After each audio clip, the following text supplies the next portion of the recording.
아, 아, 예. 중등부 13과 공과 함께 살펴보도록 하겠습니다. 제목은 천국으로의 초대입니다. 이 제목은 예수님의 본격적인 사역의 시작을 알리는 의미를 담고 있는 것입니다. 그래서 이 본문이 세례 요한이 잡힌 후를 배경으로 예수님께서 갈릴리에서 그 선지자 이사야의 예언이 있었죠. 그 예언을 성취하시고 천국이 가까이 왔다고 전하시는 내용인데요. 이것을 가장 잘 표현하기 위하여서 이 제목이 천국으로의 초대로 된 것이죠. 함께 계속 살펴보도록 하겠습니다. 천국 어떻게 하면 갈 수 있는 곳인가? 돈이 많다고 갈 수 있는 것도 아니고 다른 사람보다 뭔가 재능이 많고 뛰어나고 잘난 사람이어야 갈 수 있는 것도 아닙니다. 천국은 회개하는 사람들의 것이죠. 회개는 또한 자기 자신이 죄인임을 인정한 자만이 할 수 있는 것입니다. 나의 죄를 모르는데 어떻게 고백할 수 있을까라는 것이죠. 죄인이기 때문에 또한 그것을 알기 때문에 그 죄를 해결할 방법을 찾는 것이고 그 유일한 구원자가 되시는 예수 그리스도를 찾는 것이고 그 가운데 천국은 회개하는 자들에게 하나님의 은혜로 주어지는 것이다 라는 것을 함께 나누고자 합니다. 본문 함께 보겠습니다. 마태복음 4장 12절 17절인데요. 12절에 보시면 갈릴리로 물러나 가셨다가 라고 되어 있습니다. 물러가셨다가 그래서 이제 원래 계시던 곳에서 다른 곳으로 떠났다라는 의미죠.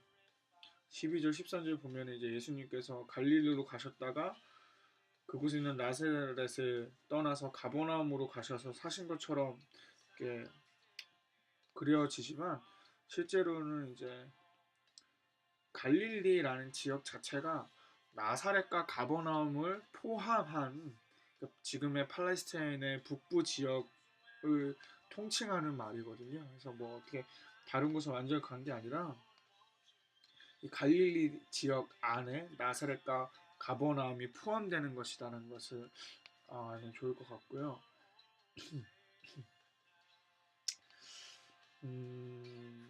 본문을 좀 계속 살펴보겠습니다.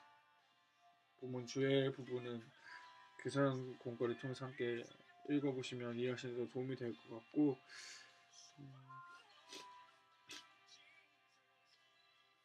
이 가버나움이라는 지역이요.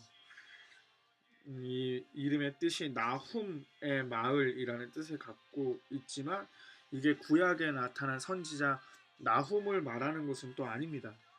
이 가버나움은 이 시대 당시에 가장 중요하게 여겨졌던 도로인 해변길이 지나고 있고 되게 번창한 도시였어요.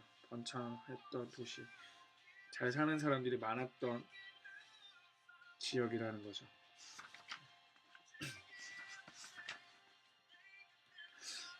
공과를 한번 이어서 계속 살펴보겠습니다. 중심되는 말씀은 예수께서 비로소 전파 이르시되 회개하라 천국이 가까이 왔느니라 하시더라 라는 말씀이고요. 생각력이 부분 각자 자유롭게 생각한 대로 기록하고 두세 사람이 함께 또 자기의 생각을 나누는 시간으로 가져주신 다음에 이 부분에서 좀 더 깊이 있는 질문을 던질 수 있는 것들이 이런 질문도 괜찮을 것 같아요. 만약에 천국에 들어가기 위해서도 열쇠가 필요하다면 어떠한 열쇠가 필요할 것인가? 이 질문은 각자 우리 아이들이 천국에 가기 위해서 각자가 본인이 생각하는 어떠한 것이 필요하다라는 것이 무엇일까에 대해서 한번 알아볼 수 있는 질문이 될 것 같아요. 뭐 어떤 친구는 착하게 사는 거요. 뭐 어떤 친구는 기도요. 뭐 어떤 친구는 교회 열심히 다니는 거요. 뭐 여러 가지 답이 나올 수 있을 것 같은데 이런 질문을 던져보는 것도 좋을 것 같습니다. 이렇게 생명 열기를 통해서 함께 나누고 우리가 잠겨 있는 문을 열기 위해서 그에 맞는 열쇠가 필요하듯이 우리가 천국에 가기 위해서도 우리가 그 천국에 가기에 합당한 사람이 되어야 한다. 그것이 어떻게 가능할 것인가에 대해서 앞으로 알아보자고 하면서 다음 스토리 말씀 부분으로 넘어가는 브릿지가 좋을 것 같습니다. 스토리 말씀은 크게 두 가지 단락으로 구분될 수 있다고 얘기를 하고 있죠. 12절에서 16절 그리고 17절인데 12절 16절은 예수님께서 나사렛에서 가버나움으로 이동하시는 내용을 담고 있습니다. 그래서 요한의 죽음 이후에 예수님께서 이제 나사렛을 떠나서 가버나움으로 이동하시고 이사야 선지자의 예언을 이루시는 모습을 보여주고 있고 17절은 예수님께서 비로소 천국 복음을 전파하심으로써 공생의 사역을 본격적으로 시작하는 이제 모습을 그려주고 있습니다.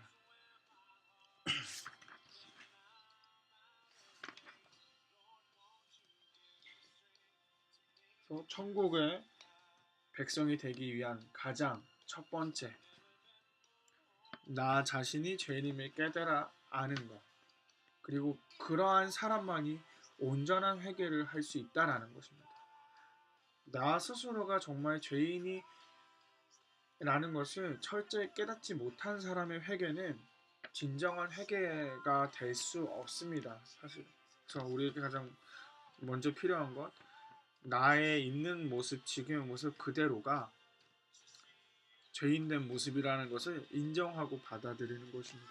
이 부분에 대해서 함께 나누는 시간이 되었으면 좋겠고요.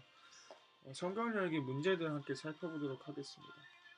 예수님께서 천국을 전파하신 때는 언제부터인가? 세례 요한이 잡힌 이후부터이죠. 이것은 이제 예수님께서 본격적인 사역을 시작하신 때를 알아보기 위한 질문이고요. 세례 요한은 그 예수님의 오시기를 준비하는 사람이었는데 이 역할에 종결이 되는 그러한 장면이라고 또한 볼 수 있을 것입니다. 이번 질문은 예수님께서 사역을 시작하시면서 강조한 내용이 뭘까를 알아보기 위한 질문입니다. 해서 세례 요한이 준비한 것 위에서 시작하시는 예수님의 모습 바라볼 수 있게 되었고요. 이 부분에서의 정답이 회개인데 심화 질문 좋은 것 같습니다. 그렇다면 회개란 무엇인가? 교산교제에도 나와 있듯이 자신의 하나님께 용서받은 죄인임을 깨닫고 자신의 죄를 고백하고 그 죄부터 돌이키는 것 그것이 회개이다. 그냥 내가 잘못했습니다 용서해 주세요가 아니라 그 죄악으로부터 돌이키는 것이 회개임을 함께 알려주시면 나눠주시면 더 좋을 것 같습니다. 세 번째 질문의 배경은 예수님의 사역에 대해서 이사야 선지자가 구약에서 예언한 내용이 무엇일까를 알아보기 위함입니다. 그래서 예수님의 사역이 구약 시대에 예언되어 있었고 예수님은 그 예언을 성취하기 위하여서 이 땅에 오셨다라는 것. 이 부분을 함께 나눠주면서 이건 역시 또한 이것이 성경이 정말로 하나님의 말씀임을 증언해주는 또 한 가지의 장치라고 볼 수 있습니다. 성경이 참으로 하나님의 말씀인 것을 증명하기 위하여 사용하는 방법이 크게 한 3-4가지 정도가 있는데 그것 중에 하나가 바로 이 성경의 자충족성이라는 것입니다. 성경 스스로가 성경의 내용 그 자체가 이것이 하나님의 말씀임을 나타내 준다라는 것인데요. 그것이 무엇이냐 하면 구약의 예언이 신약에서 성취가 되고 신약의 예수 그리스도의 말씀들이 구약에 이미 기록되어 있고 그것은 신약과 구약이 서로를 상호 보충하며 서로의 신뢰도를 높여준다라는 것이죠.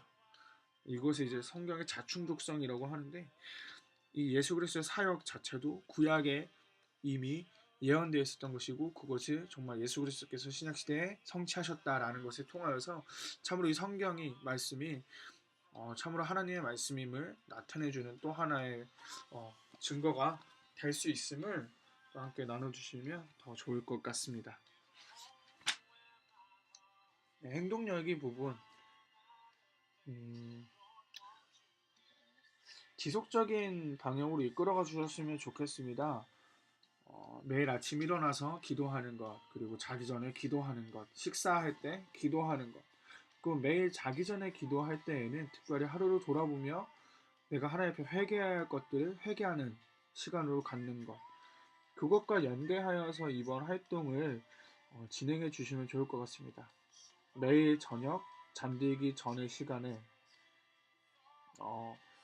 3번부터 6번까지의 질문들에 대해서 생각하고 하나님 앞에 회개하며 또한 하나님과 더 나은 하루를 동행하는 하루를 주실 내일을 기대하는 마음으로 매일 하루를 마무리할 때 회개의 기도와 감사의 기도를 나누는 것, 한 주 동안 잘 실행할 수 있도록 격려해 주시고, 계속 제가 말씀드리는 부분이지만 주중에 꼭 연락하셔서 이런 것들이 잘 이루어질 수 있도록 체크해 주셔야 합니다. 이렇게 그런 한 주를 보내주시면 참 좋을 것 같습니다. 수고하셨습니다.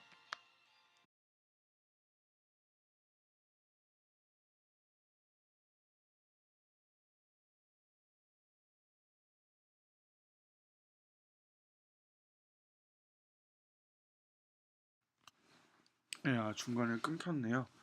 네. 하나님이 지금의 나에게 지키라고 하신 명령과 규례의 법도는 무엇인가? 나에게 어떠한 마음을 주시는가? 그가 지금 할 수 있다, 없다를 떠나서 하나님 지금 나에게 나도 어떠한 삶을 살아야 한다라는 마음을 주시는가? 주일 성수 잘 하기, 매일 기도하기, 뭐 이런 여러 가지 그런 마음들이 주어지는 것들이 있을 겁니다. 그런 것들 한번 나눠보시는 질문으로 이어가셔도 좋을 것 같고요. 2번, 우리는 하나님을 어떻게 사랑해야 하는가?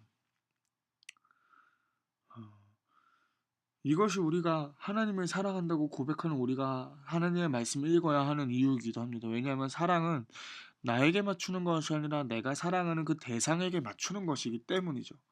하나님께서도 우리를 사랑하시기 때문에 인간이라는 대상에 맞추어서 우리가 그 하나님의 사랑을 알 수 있게끔 인간의 모습으로 오셨습니다.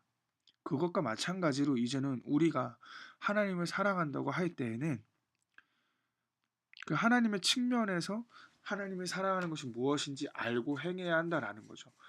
그것이 왜 가장 좋은 것, 하나님은 그 인간의 한계 때문에 하나님의 사랑을 알게 하시기 위해서 같은 인간의 모습으로 이 땅에 오셨고, 또한 그 하나님 우리의 힘으로서는 우리로서는 하나님에 대해서 알 수 없기 때문에 또한 하나님 자신 스스로를 우리에게 알려주시고자 계시하시고자 하나님의 말씀 즉 성경을 우리에게 주셨죠. 때문에 우리는 하나님을 어떻게 사랑해야 하는가를 알기 위해서 그 하나님 스스로를 하나님에 대해서 알려주신 그 하나님의 말씀 성경을 읽고 그 가운데에서 하나님을 어떻게 사랑해야 하는가를 찾아야 한다라는 것이죠. 그리고 그 어떻게 사랑해야 하는가에 대해서 오늘 본문은 마음을 다하고 뜻을 다하고 힘을 다하여 사랑해야 한다라고 말을 하는 것입니다. 그것이 뭔가요? 하나님의 말씀을 기억하고 하나님이 원하시는 것을 행하기에 힘쓰고 하나님이 원치 않으시는 것은 나의 삶 가운데에서 사라지게 하기 위하여 노력하는 삶. 그것이 마음을 다하고 뜻을 다하고 힘을 다하여 하나님을 사랑하는 것입니다. 3번 질문입니다. 하나님 온전히 사랑했을 때 받게 되는 복은 무엇인가? 젖과 꿀이 흐르는 가나안 땅에서 살게 된다. 아, 직접적으로 얘기하면 구원입니다. 구원이고 천국에서의 영원한 삶을 말하는 것이죠.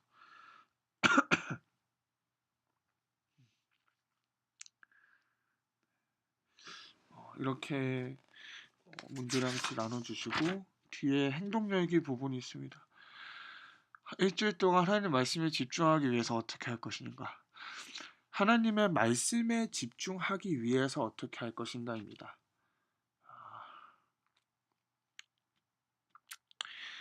가장 좋은 것은 한 주 동안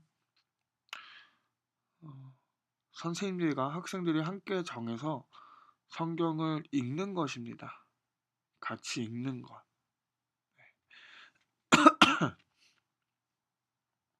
선생님도 같이 읽고 학생들도 같이 읽을 수 있도록 격려해 주시는 것. 그리고 그 가운데에서 선생님이 먼저 읽고 그 내용들을 통해서 읽으시고 나서 묵상 후에 음, 하나님께서 허락하신 또 여러 가지 생각들이나 은혜를 아이들과 매일매일 함께 뭐 카톡이든 뭐 여러 연락소를 통해서 나눠주시는 것. 그것이 가장 좋습니다. 선생님이 하시지 않으시면 아이들도 하지 않고 어, 선생님이 하시지 않으면서 아이들에게 해야 한다라고 말씀하시는 것도 사실 바람직하진 않죠.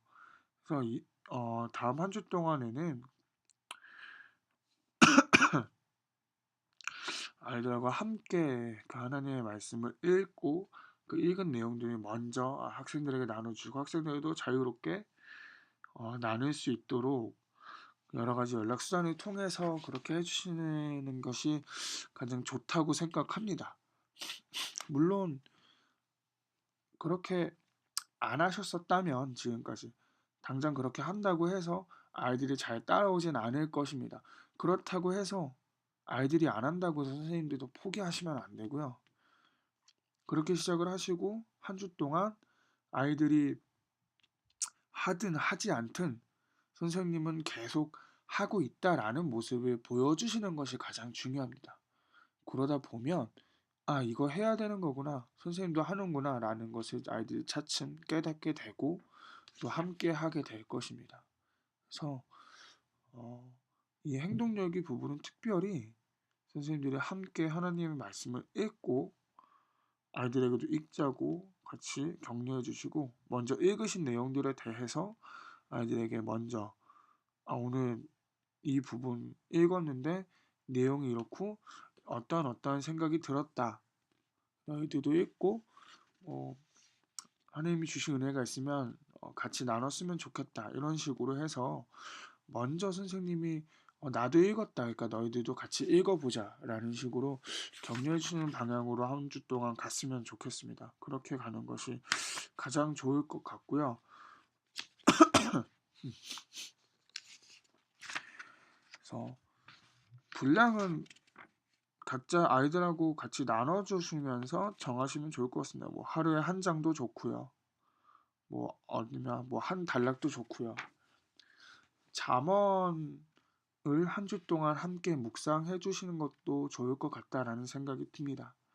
잠언은 네, 또 어렵지 않은 문체이고 내용이고 또 더불어 대교훈적인 의미를 갖고 있기 때문에 함께 나누시면서 하는 것도 크게 어려움은 없을 것 같다는 생각이 들기 때문에 뭐 한 장씩 하실 계획이시라면 잠언을 같이 하루에 한 장씩 뭐 1장부터 7장이 되겠죠. 한 주니까 그렇게라도 한번 같이 해주시고 더 가장 좋은 건 그것이 이제 계속 그 다음 주도 이어지면 가장 좋겠지만 그렇게 이어지진 않더라도 한 주 동안만이라도 같이 하실 수 있도록 아이들이 잘 못 따라와도 선생님은 꾸준히 하시고 아이들에게 내가 꾸준히 해왔다라는 것을 보여주실 수 있도록 한 주를 그렇게 나눠주시면 좋을 것 같습니다. 6번 믿음 같은 내용 어, 별로 와닿지 않는 내용인데 믿음 같은 넘어가도록 하겠습니다.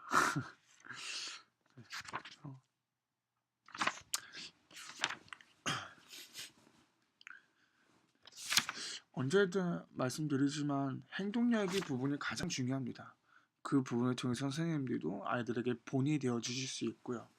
그래서 특별히 이번 공과의 행동력에는 뭐 어떻게 할 것인가를 적어보자 그리고 이야기해보자라는 부분을 묶어서 통일해서 아이들과 함께 나눠줄 수 있도록 하는 것이 가장 좋을 것 같다는 생각이 듭니다. 예, 고생하셨습니다.